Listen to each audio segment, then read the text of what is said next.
So, people might be wondering why I started a YouTube channel with all these intentions to make videos, get the channel building, whack some content on there, build it up, try and get some type of audience base, and then all of a sudden I just stopped making videos. And the reason is my computer, several days ago, the fan started making this god-awful racket, and I tried recording with it, I tried repairing it, and I took the thing apart, put it back together, seemed to be fine. So I thought, great, I'll try and get making some more videos. Turned the laptop back the right way around because I had it upside down to take the screws out to get to the fan. Put the thing upside down to take the screws out to get to the fan. Put the thing back down on the table, and it just makes the exact same bloody noise as it does before. So I've been limited in my technical resources to make these videos, so I'm doing this on my iPad at the moment. I will endeavour to get this laptop fixed, try and get back to my editing software and all that stuff that I use for the videos. But this, in the meantime, is sadly the best I can do at the moment. But I do intend to keep going on. I did take a break from it because of that, and as I'm sure is the case for everyone making a new channel, trying to actually have a serious channel and build its audience base, it's quite stressful at the beginning. And because with computers I'm not very technical and I'm not hugely aware of how to use various programs, when I found myself with attempt after attempt at making various videos and it all going wrong, for someone who's interested in politics, that was quite difficult to sail through that and keep my interest up and keep my determination up to make these videos. So that's where I am. If this all goes smoothly, and it might, then I might do a few more on the iPad. It's a bit off because the iPad sits landscape, so I'm staring at the screen and the camera is down here in a slightly odd direction. As you're looking at the screen, you wouldn't naturally look at the camera there. But it's Sunday, there's a bunch of political programs on, so I missed the very opening of it. I've got it on delay. Obviously, no editing software. I can't stick the video down in the corner. Let's try and get this down in the corner there. So what I'm going to do, it's paused on television. It's Andrew Marr show. I'm just going to watch it. Try and get some form of content for the channel again. And if this works, I might do it a bit more. And I might do it in a similar format. I mean, this is easy because all I'm going to do is play it on the television and sit here and watch it. Which is, you know, I mean, hopefully the noise isn't that bad. The noise from the television to the iPad, I mean, I hope you can make out what they're saying, so we'll see. So I'm going to play it and I'm just going to sit here and watch it. I can't, because it's a live thing. People seem to just leave live. Well, you can't edit live videos anyway, so sure. So yeah, what can I do? Get the bloody thing fixed, mostly. So I'm working on that. So this is there on the newspaper review. I missed the opening, so sod it. Just going to play, and we'll see what happens. For the leadership last year, Jackie Bailey backed him for that.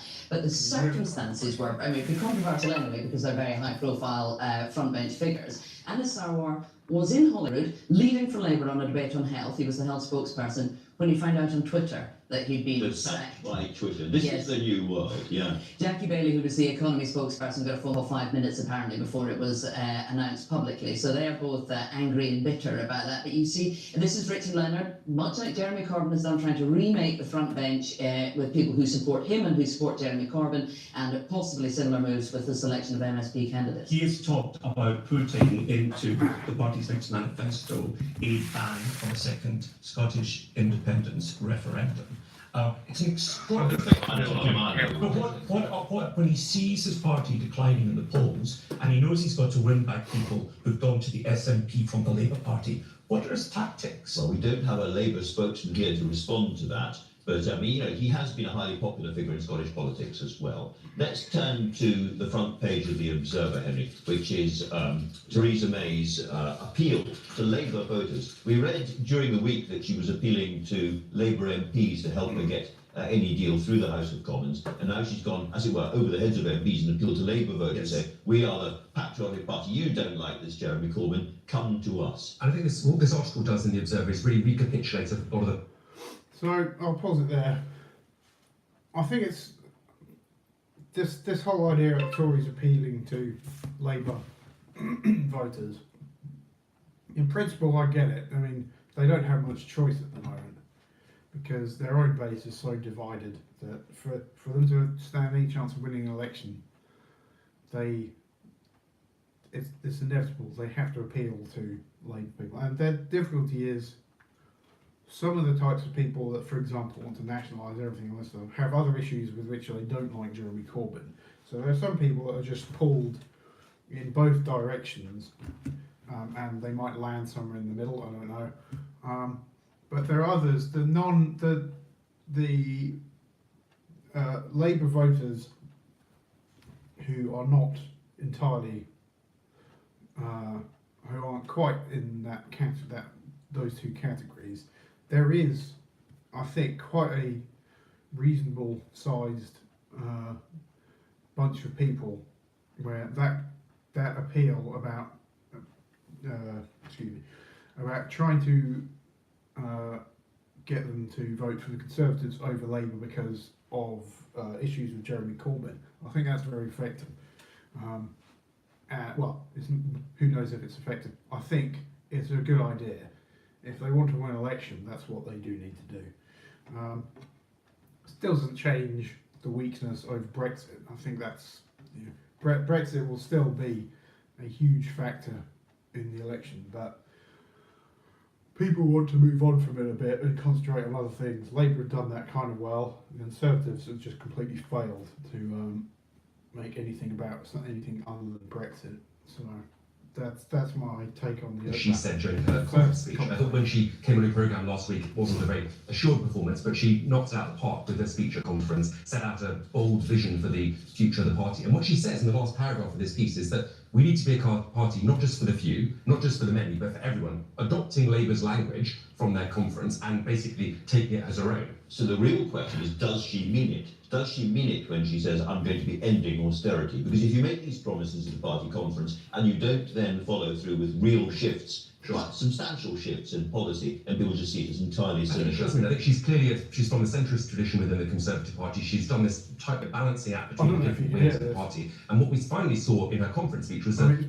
policy platform for the future on housing, on ending austerity, more money for healthcare in particular, and cancer funds. So we saw the beginning of some new ideas. I would like to see more, but I think it is set out there. Of course, we're very close to the budget. I can almost hear the scrunch sound of Philip Hammond chewing the carpet at this point, because he's going to be asked to make some really big decisions. He's a generally pro-austerity, quite conservative, put it that way. Yeah. And he's going to be encouraged to be much bolder than he perhaps wants. I don't think she was saying we'd rip up austerity entirely. I think she was saying we wouldn't rip up financial soundness, prudency with the economy. She said the debt would continue to fall as a share of GDP, but we would be able to spend more money on public services. He's already promised so much money on the NHS. He doesn't look like Michael Gove. My God, he sounds just like him. He sounds like Michael Gove from about 30 years ago. It's quite scary almost, the way he speaks and sounds. He's quite articulate, but as their 70th birthday present, how can they possibly find more money for all of the other things that she claims that she wants to fund? Yeah, and I think those are the challenges that we're going to have to face. And she was also saying that this could only happen the other side of a successful Brexit deal, and trying to link that together with obviously No sign of successful Brexit. Well, Andrew opens the news with a sense that there could actually be some progress. Certainly things are changing in Scotland, but in all sorts of ways, John. And we talked about the huge independence march in Edinburgh yesterday, but there's another almost more extraordinary march happening in Lewis. Yes, and it's the song calls it Stornoway, Stornoway being the capital of the Outer Hebrides. And this is a man, you have to pinch yourself, this is a man in suspenders walking through Stornoway. Now, Stornoway is not a place where men wear suspenders. It's in fact, the Outer Hebrides is where one branch of my family come from, and I was reflecting when I was Staunchly Free Presbyterian territory. some refer to them as the Tartan Taliban. It is a place of dour Presbyterianism, very good values, strongly Christian place, but also tinged with intolerance historically. So the idea that you have a gay pride march through Stornoway is just kind of mind-blowing for anybody who knows the islands. And it just shows how much Scotland has changed and how welcome that change is. So we've go. Well, as you know, Sarah, my family come from the Outer Hebrides, and my great-grandmother was born in Scarska House, which was the manse. And I often think, when I stay there with my boyfriend, how my great-great-grandfather, who's the minister, would have regarded the idea of me and my other half there in sin.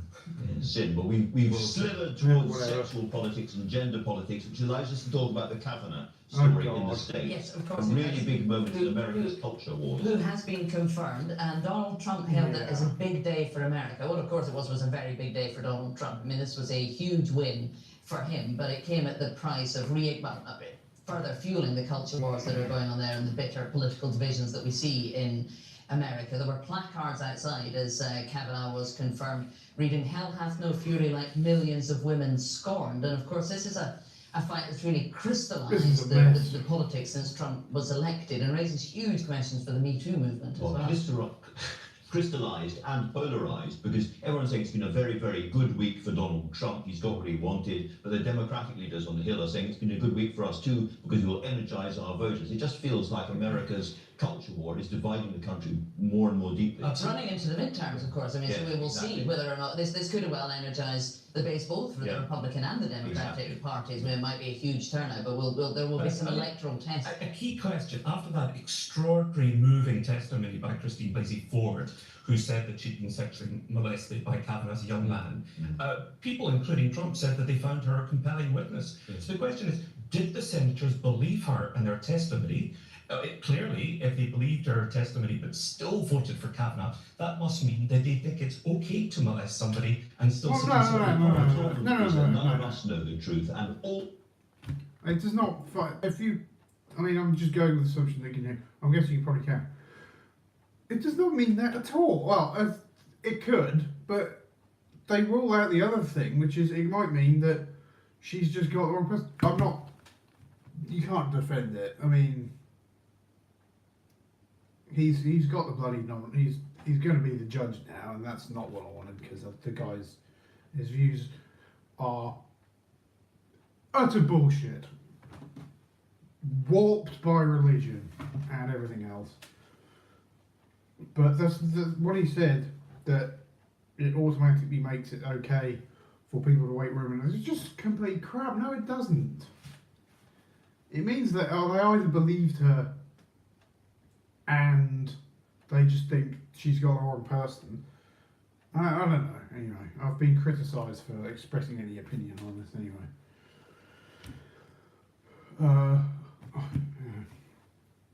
People have to look past politics and the assumption that because it's someone speaking out against Trump that there's automatically some truth in it, and that's where I get a bit uncomfortable, because it's polarized not on there is a belief as to who's right and who's wrong, but it seems almost political. You have left-wing and Democrats say, well, she's been raped, it's Brett Kavanaugh, I don't know how you pronounce his bloody name, it's the guy, she's obviously the victim, he's obviously the guilty one, and you have everyone on the other side. This is the problem, saying this is just some media thing to try and stop him from becoming the Supreme Court judge. And that's the damaging part, not the fact that you have people think different things. Fine, everyone does. But the fact that you have these different views of it's actually a different view of history, isn't it? You think about it. You have your view of what happened in the past is made purely on a political line, and that's got to be wrong. Whether on any side of the debate, that can't be right. Most nobody in the United States knows the truth. But it's changed the direction of the court for another generation. There's now So it's a big on one. campaign funding and everything else. So I think it reflects at some level the worries that people have here in the UK about the cultural wars which are beginning over questions of Brexit and national identity and so on. And we need to do everything we can to avoid going down that path. Speaking of culture, we need one artistic story at least Yes. this morning, and there's an amazing story. The artist Banksy Yes. saw one of his great works on Being shredded. sale at Sotheby's, I think, and then pressed a button. Somebody pressed a button, Yeah. and the following happened. It actually shredded. I think we can see what's happening. There it is. Oops. And it's being shredded. See, it's coming out the bottom in little pieces. Was it fully shredded? It's partially shredded. I think they mentioned Well, taking it off the wall and carrying out the room at some point. Yeah. Anyway, he destroyed his own picture rather than see it become part of the corrupt art world of big But it's money. gone up in value as a result. There you go. I think it's an improvement shredded. They, It wasn't they, particularly they, great. they say that is now worth 3 times more because it is half shredded. It's a weird, weird world. That was very interesting. Thanks That's all very ridiculous. much. And so to the weather. It was filthy in London as we left by train. Filthy? Got steadily brighter. Glorious in Glasgow yesterday afternoon. And so far, frankly, brisk but perky. We had a sensational bright pink sunrise this morning, This morning was which nice. means Yesterday was Shepherd terrible. means it's going to get worse later on. Can we keep Dreek at bay? Helen I had to Williams, fix where my the Land studio, Rover, Helen. and the weather was so shit. I Andrew, wasn't able no, to. sadly you can't where you are. The rain is just about upon you. It won't be anywhere near as sparkling as yesterday, Is that sadly. But Ely? we've turned the tables, and this was how Worcester looked Oh. about half an hour ago. You can It's a little Worcester, bit miss not the Ely. frost on the grass. So for England and Wales, as well as those further north, it has been a sparkling start to the day. However, it's all changed. We're between 2 weather systems. This was yesterday's Fantastic. miserable weather, cold and wet, just 8 degrees in the south. And already that weather front's bringing the rain in, as you can see, approaching Glasgow across much of Sunday, Northern so Ireland. we got It's not going to rain all day, except really across the Highlands, where actually there's a yellow Sorry, warning for the Met this, you know, Office out for the next 2 or 3 days. We're expecting I should 150 skip this millimetres really, of it's rain, live. not more. It's to not come, live so because that's a concern. programme With spray finished and it. standing water. Also a very windy day, gusts of Right, 50, possibly finished more it. miles an hour, blowing that rain in. But for England and Wales, a little bit of high cloud, but it's a beautiful day. We may see a little of that rain going into Lancashire and Cumbria later, but essentially much brighter.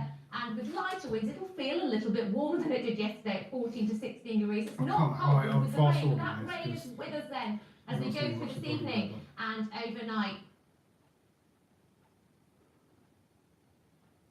Come on, get on with it. One day. Here we go. And stairs.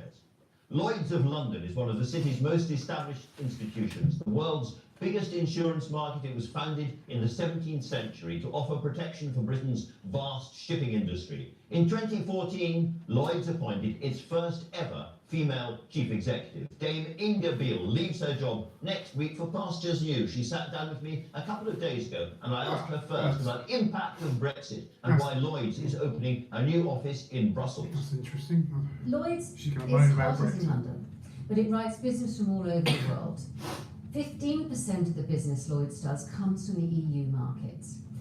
Post-Brexit, we won't have the ability to continue to offer insurance just from London as before, so therefore we're opening up a subsidiary in Brussels. We wouldn't have done that if it wasn't for Brexit, so it's something that we've been forced to do. Inga, you got an overview in a Well, sense of the yeah, whole city from your fine. position. Well, how much do you think the city might lose in proportional percentage terms if we don't get a deal? Well, for a lot of the financial firms, what we're actually having to worry about now is servicing old contracts.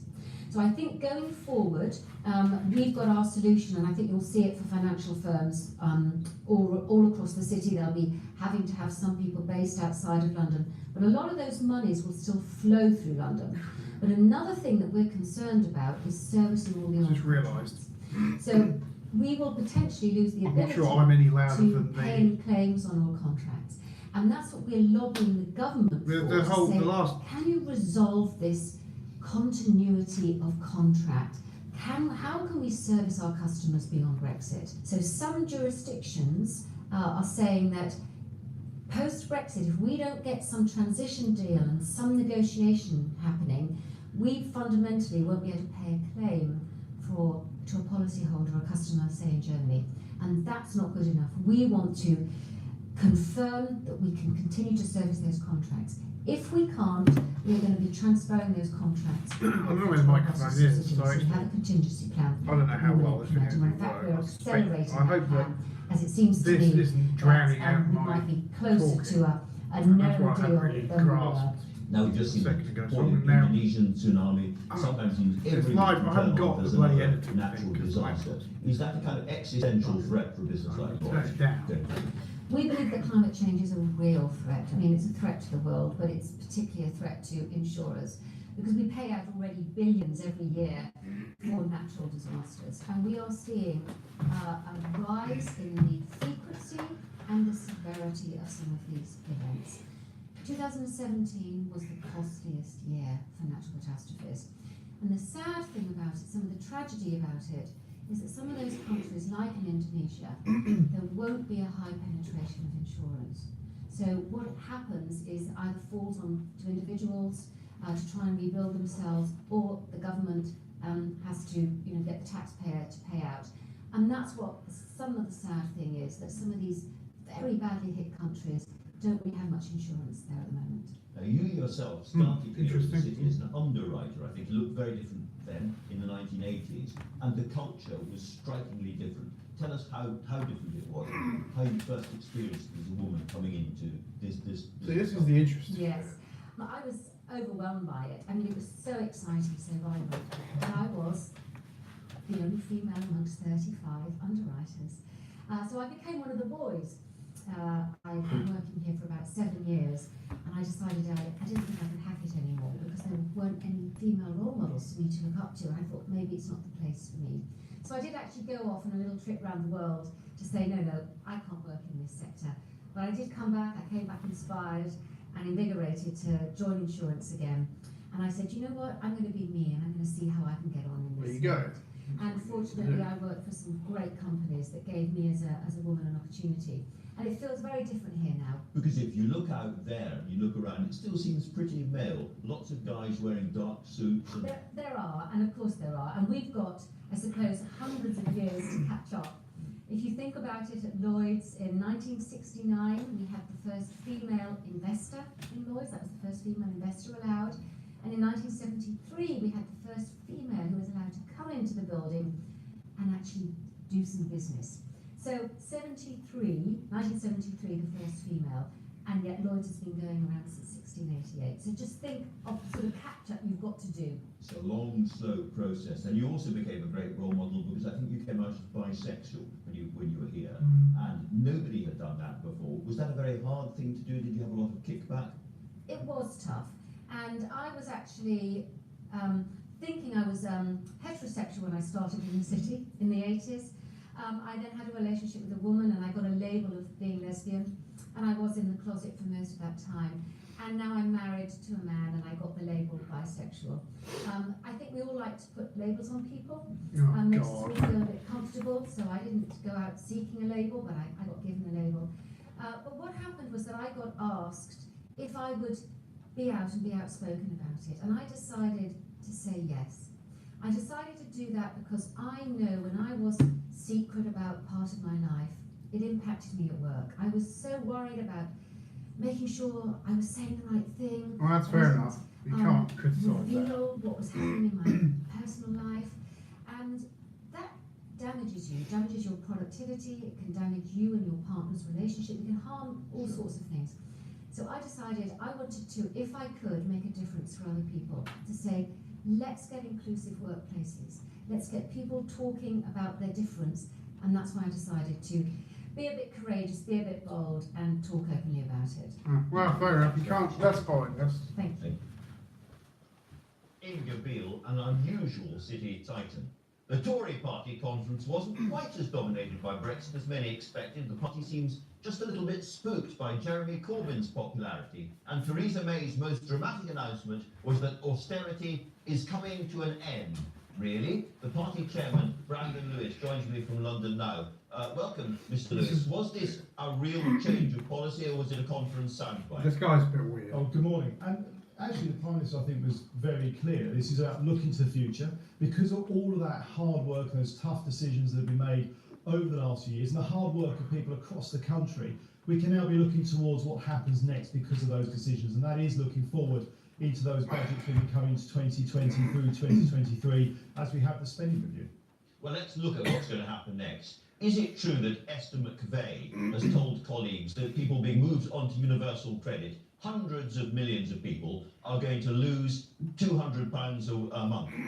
Well, as you move on to universal credit, of course, the system itself looks at the individual and comes up with an approach that is holistic to somebody's needs. I think, and my constituency in Great Yarmouth was one of the pilots. Conservatives of went to really housing cut benefit this as whole well. thing So there up, are I think. changes as people go forward. But as I What's said, holistic about losing £200 a month? well, no, as I say, it depends on the individual's needs. Depends. There's a small percentage of the country this has been rolled out to at the moment. We are doing this very slowly, very methodically, to make sure we are learning as we roll this out to get this right. And ultimately, it's working. It's getting more people back into work I'm not in a convinced it's sustainable terribly way and showing methodic. that work does pay. I said ridiculously hundreds of millions. I mean, millions of people, however, are going to be affected by this. Esther McVeigh has been warning cabinet colleagues that these are really substantial cuts in what they're going to get. It's going to infuriate people across the country, and it makes the promise of ending austerity look completely hollow. Well, actually, I disagree with you on that, Andrew. I think what we've outlined. No, and of course actually, you in the Prime disagree. Minister's speech, she outlined some You can't things. accept that For it's going example, removing the borrowing cap make on the end of austerity councils look for building completely houses hollow, is a very okay? clear indication. Yeah, moving it forward does. to a different structure as we go forward. That's what we mean by the change in the end of austerity. We're also very clear about the fact we've said for the public sector pay, we're going to look at what those independent panels come back with. But we've always got to make sure that it pays to work, that we're making sure we help people get back into work and do it in a way that is fair for the taxpayer. Universal credit appears to be building up as a serious political crisis in this country at the moment. John McDonnell, for the Labour Party, the Shadow Chancellor, has just said that Labour would scrap universal credit. What's your... They're in a difficult situation because there's an argument, and some people don't like. There's no argument that says something needs to be done, even if it's just to simplify it, which this is an attempt at doing, the benefit system. But there was plenty of evidence on Labour that people who really should have worked were able to live quite comfortably without working through acquiring all these various different benefits and things that people could apply for. And any party, even if it was a more centre ground Labour Party, any party that looked at that and said, this is how much it costs, that's ridiculous. We've identified some people that should work and don't because of our benefit system. Any party that came in and tried to either tear that up or change it is inevitable, is going to be not just unpopular with the people who both need the benefit system and are on it, but unpopular with the appearance of trying to stop that from happening.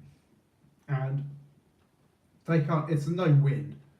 There's no politically good outcome from this when you actually do want to change it, because the only popular thing that ever happens with benefits is you basically give more out and you spend more money on it. That's the only thing which people vote for, or at least half the country. Not necessarily because they're on it, because they think, even if they're not on it and they see other people that might be, they think that's unfair, they need it, this party's taking it away, therefore this party doesn't give a shit about it. Whether it's right or wrong, that is what happens. So they're onto a loser by doing something about it anyway, but it doesn't mean something doesn't need to be done. Because the Conservatives are just, and it's true, there's some ideological drive that means that they are determined to do this. And what it really wants is some pragmatism, not this ideology driving the entire overhaul of the benefit system. And the Conservatives don't appear to have any of that pragmatism needed to change it in a way that doesn't totally wipe them out, but at least gives some meaningful improvement to the system overall. Oh, I saw what John McDonald said, and actually what he was saying was that he would want to, the idea of having a policy like universal credit that puts everything together in one way, that's simple, is the right thing to do. Of course, he's not able to outline what Labour would do exactly. What we're saying, the reason we think universal credit is the right way to go is it does get more people into work, it ensures that work pays, and it's fair for the taxpayer. So it's a system that we're moving to. It's been a system that's working as it's being delivered for people at the moment, and I think it's the right way to go. Okay, if we're ending austerity in this country, are you going to end the freeze on working age benefits? Well, what we've said with the change of the end of austerity, we've already given an indicator, as I've just said, around the looking at what the independent pay panels say, taking away that cap on what councils can borrow in order to build more homes we want to see being built in the future. We've committed this extra money, the 20 billion, 494 million, I think it is a week, to the NHS from around 2023. What we'll see going forward, obviously, will be outlined. The Prime Minister set that overarching policy agenda where we want to go, and it'll be for the Chancellor as we go forward in budgets over the next few years, and of course in the comprehensive spending review that begins next year. They're so desperate to make it not. You've mentioned local authorities several times now. They have, of course, lost 55% of their central government funding since 2010. Are you going to reverse any of that, or are you at least going to freeze the £1.3 billion cut that's in the pipeline for them now? Well, as I just said, Andrew, we have had to make some really tough decisions over the last few years. 55%, that's huge, that's not a tough decision. Can deliver more for less right across the country. They still expect them to make these services. In fact, they expect them to provide the same services to such a degree that they've basically compelled them. They basically gave the list. They said, right, this is what you must provide, but here's your money now, and this is how you need to provide everything. But with 55% cut is staggering. You can't expect them to carry on providing these services. And I do, be more efficient. But as I say, we'll see as we go through that comprehensive spending review next year, and in the budgets over the next few years, the Chancellor will be outlining the detail that goes behind that overarching position that the Prime Minister outlined on Wednesday morning. So it's a kind of one day, some days, perhaps never kind of promise. It sounds more like a slogan than a hard, thought-through change of direction by the government. Not at all, Andrew. As I say, in the Not at all, the Andrew. Prime Minister outlined an example of this with the removal of that borrowing cap for local authorities. That's a really big shift and will allow thousands more homes to be built by local authorities who want to provide those homes to people. That goes on top of the decisions we've already made, the biggest fiscal injection ever into the NHS, that £20 billion that was announced earlier this year with the 70th birthday of the NHS, and the position we've taken with regard to looking at those independent panels pay reviews for public sector. I think it's a very clear indicator of what we are already doing, and I think it is quite reasonable, sensible for us to be fiscally sensible and to say that the future decisions around fleshing out the details that go beyond those financial, it's not announcements, actually you'll see as we go through that spending review. God knows whatever sets over the next couple of years. As the man in charge of the Tory party, are you worried about Jeremy Corbyn's appeal to young voters in particular? Yes. Well, actually, I've seen a big increase in our membership from young people. We had a record number of people, young people. I do mean genuinely young, probably not anymore. 20% of all our members attend conference for under 25. That's a really good thing. Okay, obviously, based on the election as a whole, the Labour Party is making big inroads into the younger part of the electorate. Your voters are older, and I know a lot of your colleagues are really worried about the trends. Well, actually, I disagree with you there. And some of the data that came out after the general election You showed disagree that your colleagues are really worried about the The average trends. age of our membership is pretty much in line with the Labour Party's membership. Our younger membership is growing. We've got 60 new branches for young Conservatives around the country. The Very SNP successful Freshers' Fair campaign. As I say, really strong. is now presence. larger than That's the a good thing, Conservative because we Party. offer really positive options for people. Momentum good education, is now good job larger opportunities. They come than with the Conservative Conservative policies. Party. Let's turn to Brexit. The fact, the idea Do that you they're also somehow think that we are close to not a deal? worried Yes, I am confident about that their Parliament Conservative will come membership back and with a deal, one that how they delivers appeal for to United new for our future generations economy, is ridiculous. and importantly, They are delivers absolutely on the bricking referendum themselves itself, getting back about control how of they our appeal borders, to these control of people. our money, control of our laws, and in a way that, as I say, works for our economy and, of course, for our partners in Europe as well, so we can continue to have a really good, strong future trading partnership. To get that deal, to Well, get that that check is partnership, crappy, right? are you prepared, is the party prepared to see further regulatory checks as between Great Britain and Northern Ireland? No. We've got a very clear policy on the table. We have No, you outlined through haven't. the white paper how we think this It's can work. not It does clear. deliver on the referendum, and in a way that gives a really strong free trade agreement, as I say, with what is arguably the biggest trading bloc in the world, our partners in Europe. I think the Prime Minister will get a deal that delivers on that and bring that back to Parliament in the next couple of months. That is absolutely not my question, Would you be prepared to accept further regulatory checks Oh, as classic. between Northern Brilliant, Ireland Andrew. and the rest of the UK or not? Well, the difference between my answer and your question, Andrew, is you're working in hypotheticals, and I'm being very clear about the facts. There is one clear plan on the table. This is so That's the one ridiculous. from the government. As the Prime Minister said, the EU. This is so stupid. This the whole thing about answering hypotheticals. Everyone does it. Everyone is so mind-numbingly guilty of this hypothetical thing. Because if you ask them a hypothetical in which their outcome, or in which they can hypothesize that the outcome is what they want, they'll answer it straight away. There's no beating about the bush. But you ask them a hypothetical where the outcome might not be what they want, and they just say, I can't sit there and say, I can't answer hypotheticals. It's like the Chancellor, Philip Hammond. He spoke to a newspaper and he answered a bunch of hypotheticals about Boris Johnson becoming Prime Minister. But you ask him, well, what if there's no deal? And he can't say, well, if there's no deal.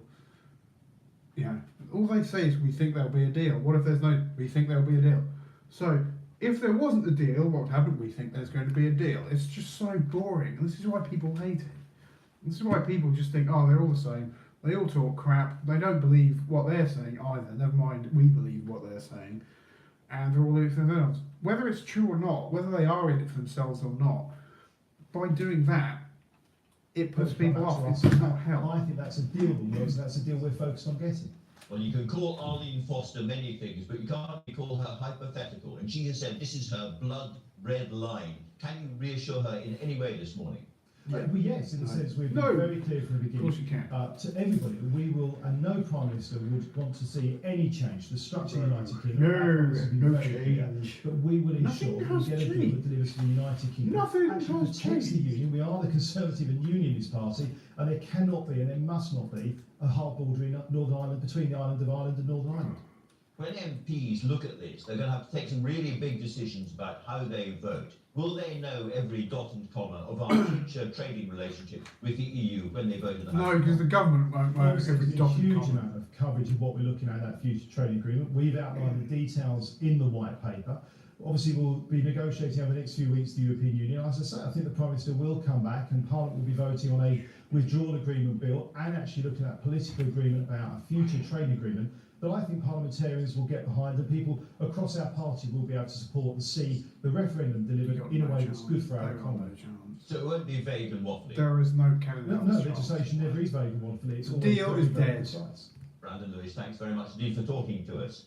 Next year is the 50th anniversary of the lunar landing. A major new movie charts the ferociously hazardous race. They do a bit on the to arts, man which- the moon. In I mean, okay, First the moon's Man, interesting, Ryan but it's not to Gosling do with plays politics, Neil so Armstrong, and skip all this.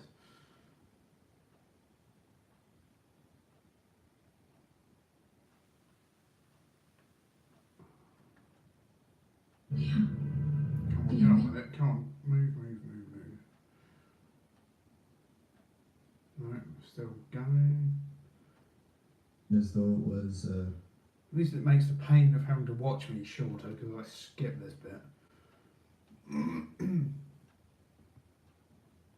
Come on. Faster. God, this takes forever.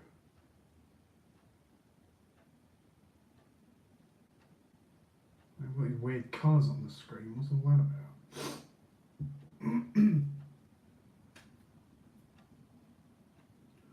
I can't.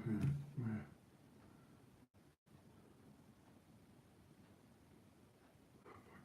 Hurry up! I want politics, not film discussion. The crowd, the queen. Oh, whatever.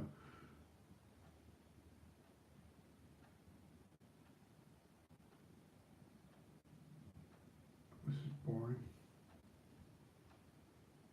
Here we go. All right. Likely is a cobbled together agreement around the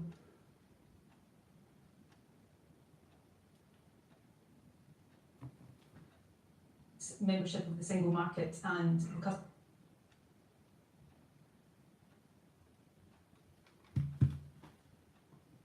And now a look at what's coming up straight after this programme. Oh, whatever, I'll leave it. The government wants fewer low-skilled migrants coming to the UK after Brexit, but where will that leave many businesses who say they're facing staff shortages? So for anyone As that knows universal how credit is rolled out to more towns and cities, the BBC we local call stuff for the works, controversial benefit you set the changes region. to be stopped. Join us Well, you can tomorrow. either set it or it does it automatically. And so all of a sudden I've got Yorkshire and Lincolnshire. And so to the on main my event, I'm TV. joined now by the SNP Maybe it's leader been and hacked Scotland's by the First Russians. Minister, Nicola Sturgeon. Welcome, Nicola Thank you very Sturgeon. much. It seems very likely now the Prime Minister will bring back some kind of deal to the House of Commons. In those circumstances, what will the 35 SNP MPs do? Vote All against said, it. our bottom line is membership of the single market and the customs union. I cannot envisage Oh, the excuse me. SNP MPs voting for something that doesn't contain that. Don't forget, Scotland voted overwhelmingly to remain in the EU. And it's very hard to imagine Theresa May coming back with that kind of deal. So it looks almost inevitable that your MPs will vote against what she brings back. At this stage, I would say that is the case, but let's wait and see what happens. Why, I don't think sitting here right now Okay. would rule out a no deal, and that would be extremely damaging for everybody.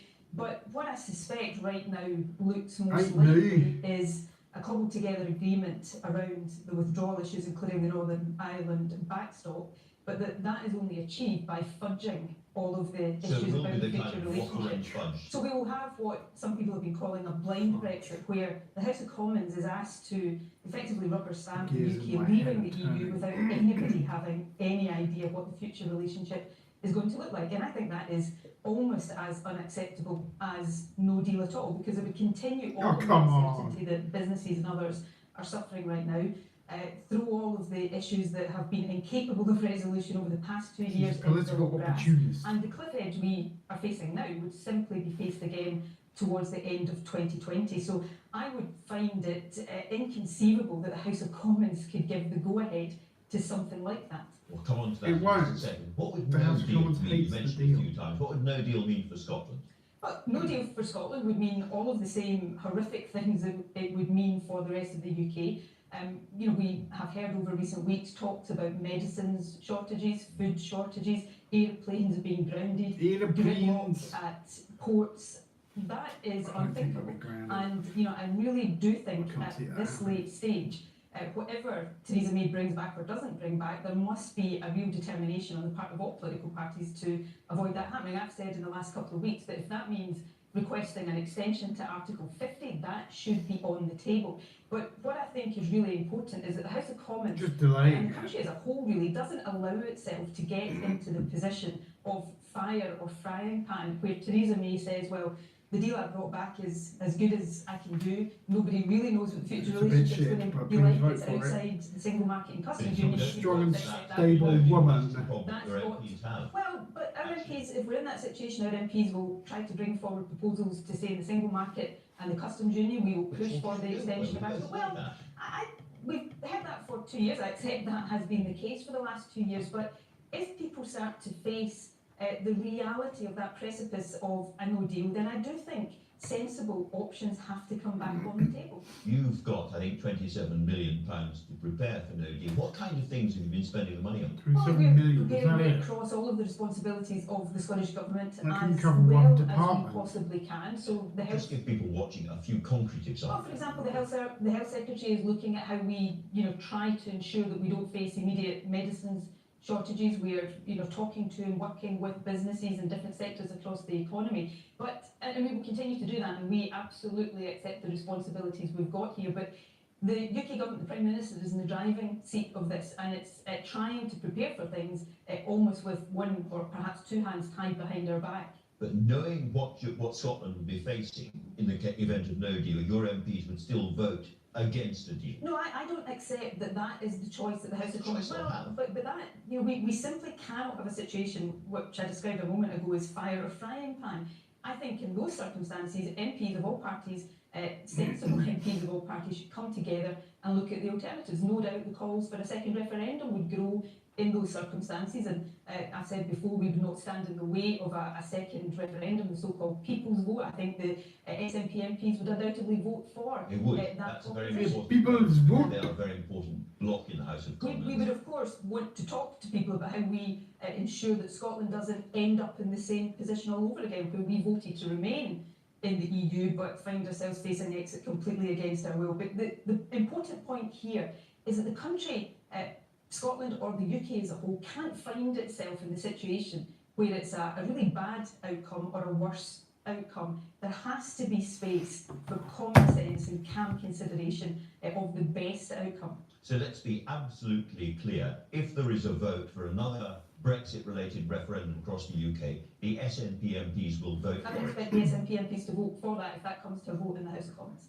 And as you say, the danger, I suppose, for the SNP is that you get the same kind of result as we had last time. Scotland votes to stay inside the EU, England votes the other way, most of it, and Scotland is then, in your view, Absolutely. forward. So how can you get some kind of guarantee that you get another independence referendum? We'll look at all options around that, but of course the fundamental issue here for Scotland is that the reason we can have change like this imposed on us against our will is that we're not an independent country in charge of our own destiny. So a second EU referendum, I think the case for that, the arguments for that are understandable, but we have to be absolutely clear it's not the real solution to the fundamental problem Scotland finds itself in, where our voice is not heard, not just on the vote in 2016, but since the vote in 2016, our call for sensible compromise options have been cast aside. The UK government's even taken the Scottish government to court over trying to protect the powers of the Scottish Parliament. If you're looking for some kind of political guarantees in that circumstance, there is nobody who can give it to you, is there?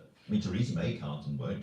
That's why I'm being pretty frank, that while SNP MPs may well vote for that proposition, it's not the fundamental solution to Scotland's problem. Now, we can try to find ways. Before the 2016 referendum, I put forward the proposal for the double lock, where the UK could only leave the EU if all four of the countries of the UK voted for that. That was recently rejected.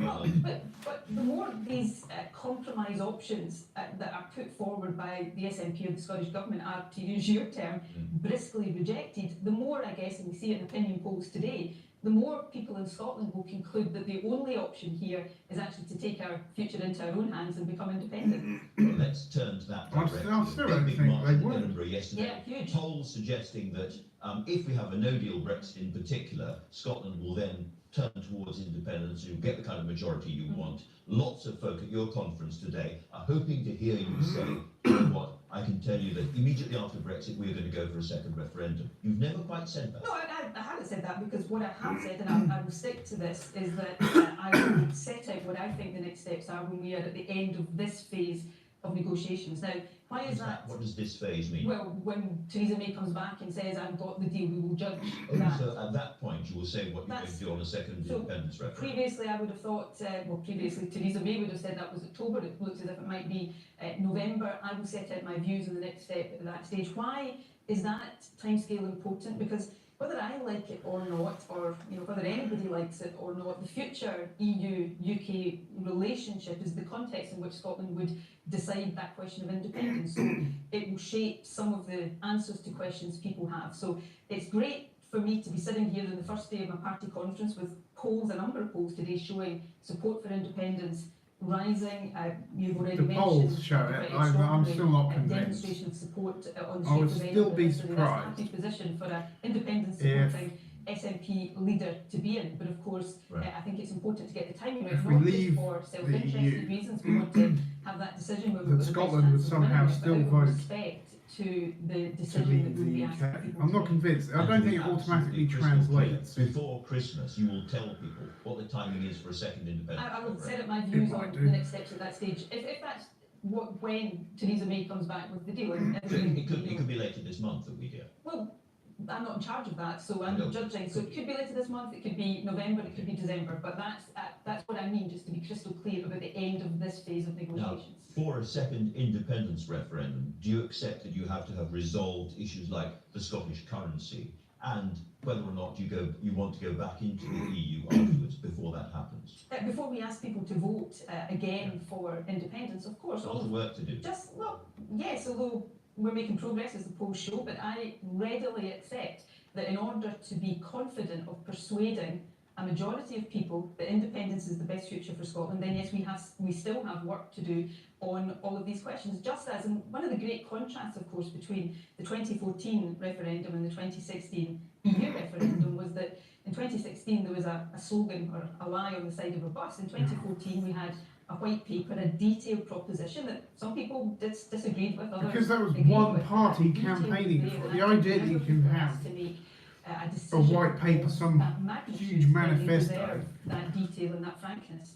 Very in simple, sweeping one question. referendum Do you which think is that Brexit supported makes purely Scottish by one independence party, almost and another I think referendum which Scottish has had independence will happen, cross-party so support and a we're bunch of asking other to use groups? the That's term ridiculous. inevitable, I You guess, can't yes, have a load of I people use that. I agreeing think what we're will on a happen in journey the to future. will end It with doesn't work like independence. that. I think Brexit brings They the try and issues compare around it, but this the thing- very it's not sharply comparable. into focus. That democratic deficit One is in the last 2 years. one in is just a Scotland, movement that 62% of transcends people, Scotland voted to remain parties. in You the have EU. Labour, Yet you in have what, 100, almost Conservatives, you 200 have days, hell, voted you to even face have some exit people from in the EU. Green Party It's hard who to want to think of a leave. better illustration of that democratic deficit than So that. you're never going to get Let's some look a great little bit further manifesto forward about down this the is line. how we're going to Well, you leave. set up a Scottish Doesn't work. Growth Commission, and of course Scotland has a much bigger public deficit problem than England has at the moment, 8% to roughly speaking 2%. And your own Growth Commission said that to get Scottish public finances in order, that would mean a 4% squeeze over the next 10 years. That's going to feel to a lot of Scots like you vote for independence, you have another 10 years of Scottish austerity. Well, just let me be clear about what the Scottish Growth Commission actually said. It said that a future Scottish government in an independent Scotland should explicitly and firmly reject the austerity approach that we've seen in the last few years. We should grow public expenditure in real terms. We should have fiscal rules, but we should not become a prisoner of those fiscal rules. We should put growing the economy But he and did also growing talk public about a spending as 4% part of that. squeeze, didn't he? It talked about growing public spending explicitly. The other point I think that is really important here is you talk about Scotland's fiscal position and how that is relative to the rest of the UK. That's a feature of how we are governed right now. It's not a reflection of what life would be in an independent Scotland. Part of No, it'd the be even argument for worse. independence is to have the powers to grow our economy faster and You'd- more you'd have to sustainably, borrow grow the and wealth of the tax country and Okay. to on steward a level that which wealth no in one the in interest of Scotland the would rest of the anticipate country. now, Because because you get given half of it, a fair amount of it, by the rest of the UK. Why is it that after This 11 is- years, Scottish confidence It's a and flawed support for argument. Scottish public services is at its lowest ever Well, position? and still at a very, very high level. But look- Public service, well, Lower than It's 9,000. idealism. public services across the whole of the UK have had a very difficult time because of austerity largely imposed on Scotland by the UK government. Confidence in our health service, for example, in education remains at very, very high levels, but we recognise, as First Minister, I recognise the big challenge that is, take the health service, for example, we have rising demand because of changing demographics, so we are investing record sums in the health service. We have record numbers of people working in the health We service. talked about the health service last We have to year. carry out difficult reforms as well. Integration of health and social care, shifting more resource into primary care. That's all underway in Scotland. I would argue it's further advanced in Scotland, which is why we've got the best performing accident emergency units of any part of the UK, and Well, that's been the case for fair almost enough. 4 years running. We talked That about might be the A&E case. targets this time last year. Since then, how often have you hit those We're targets? not hitting targets consistently. 60 weeks in a row, you feel Well, for example, in the last Well, couple so of weeks, actually we've what she hit, said one of isn't our even cancer really targets accurate. for the first time in a couple of years, which is good and positive. We've got another cancer target that we're working hard to hit. Just after this I admit, parliamentary recess, the new health secretary, Jean because Freeman, Scotland is set so out a very devolved, clear and a lot of the funded debate plan within to Scotland, sustainably reduce waiting a times. So that lot we of are the debate meeting about all of our Scotland targets. happens So we're within doing it. that hard work that It's we need to already do to almost make a sure country our within fantastic itself. health service continues And to deliver. Confidence when in people are talking Scottish about politics schools around the has UK, never it's been all lower. Is that fairly related to the general, 400 and it million doesn't pound reach cut a great in deal schools into, budgets since you came We on? put in excuse me, schools, so Scotland. right After now, 400 million pounds less. again, So, we've suffered from austerity. you know, I sit here, I Last year, listen, and this I is a don't sharp necessarily, contrast again to other parts of the UK. I'm not necessarily Local able to authority just budgets pluck of things local out and say authorities that that she's largely wrong on fund all our these schools. Local authority, issues. I heard you ask Because Amanda Lewis about cuts to Scotland local authorities. We've had a specifically, real terms increase in the revenue budgets in local authorities in the last year. We're putting I don't what we I call don't the entirely People know Equity Fund the directly circumstances into and schools the in the hands of situation. head You've teachers. also I have said Teacher a numbers bit are of an rising idea. again. After 3,500 fewer But- teachers over your times. Partly You know, due you to you this, hear the political cuts to things Scottish from budget, both but also, sides, and teacher numbers will change depending my kind of on the assumption numbers is of that pupils most in of our them are school. rubbish. We've got more than 500 extra teachers in our schools. We're putting more money into They're schools. These also are just difficult saying- challenges, but So we're if you- meeting these challenges head on. If it's all down to UK-wide cuts and so on, why is it that in reading, maths and science, probably the three subjects most important to Scotland's economic future, Scotland is way below England in the PISA Well, rankings? The PISA rankings, which are important, and the PISA study you cite is already getting to be a bit out of date. We've been doing a lot of work. All of the evidence we have now is that not only are standards rising, and we look at that in terms of exam passes, the gap between the richest and poorest students is closing. The gap But between the something's richest Regardless. isn't it? Well, we are working hard to make whether sure these that rankings it's are out of right, date or and we will not, continue to do that. We've introduced standardised they're not going to want to be assessments, low in on our any schools rankings now, whatsoever, which, so I'm sure both they by are many of, working on all of the other parties, but I'll we give think them that's some important degree so of that from benefit the youngest age, we know of the and have doubt. confidence that our children It's are never doing going to well, look so great that if there you are issues, they campaign will for intervene independence and early. then you We've just talked slide together downhill in all very the rankings. abstract So terms, yeah, but I'm there's sure an they are English doing teacher something. who wrote to you just this week, and she said, Doesn't "I'm not necessarily sure mean the it's the extent to right which approach you're or aware whatever of works. how bad things are. The Scottish Government are not tackling the real underlying issues in education, but just putting a plaster over a gaping wound. We have a teaching crisis. I do not think the current help goes anywhere near far enough. What do you say to them?" Well, Fair we continue to talk to teachers and to work with teachers and with parents. We have